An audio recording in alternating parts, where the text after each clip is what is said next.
my name is Dylan Hunt, or maybe cut the belly. Okay, there we go.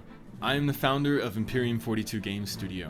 I am also the founder and developer of our flagship title, Throne of Lies, the online game of lies and deceit, coming soon to Kickstarter in September for PC, Mac, and Linux. I wanted to take a moment to talk about our game, and a lot of people are asking, what is this genre?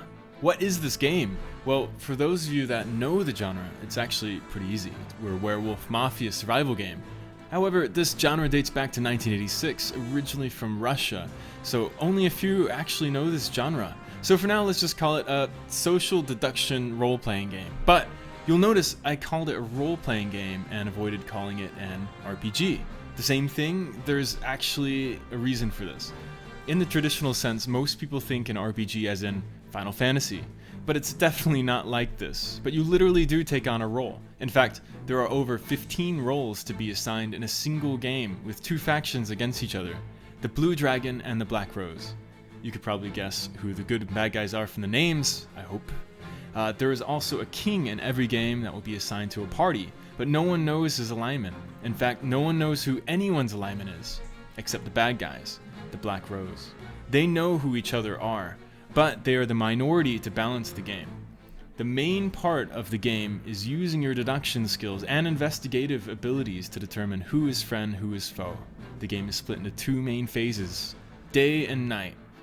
At night, players will appear in the customized rooms to their role, and the good guys will use their investigative and defensive abilities to obtain clues to if people who are who they say they are. Meanwhile, the bad guys will focus on murdering the good guys, secretively. They are the ones who know who the other bad guys are, but to make up for balance, they are few in number.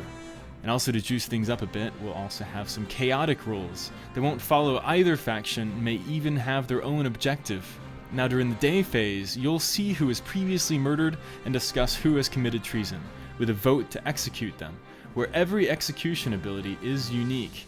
So the weapon they are wielding, chosen outside of the game, will determine the execution ability. For example, a staff will cast a magical execution, while say a sword will use a more traditional approach.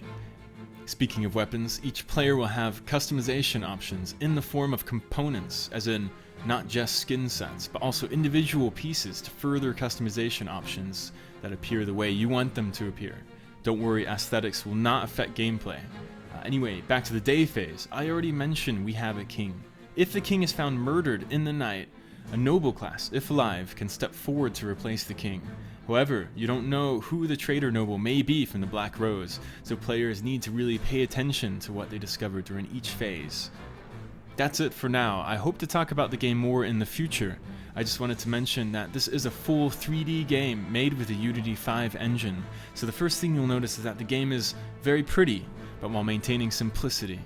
I'll try to make video blogs every weekend to talk about different things involving the game or devblogging. This video, if posted elsewhere, is found at our Tumblr at throneofliesgame.tumblr.com. You can find more info about our game at www.throneoflies.com and register now to get veteran status for a limited time. This means we'll probably give you free alpha keys, beta keys, exclusive items. Oh yeah, we're just here to spoil you for supporting us early when we really needed it. Later we'll still love you, just not as much as we love our veterans. Also be sure to mark your calendars for a September Kickstarter, and keep an eye on us. Thanks for watching. My name is Dylan with Imperium 42, and you'll probably see me again.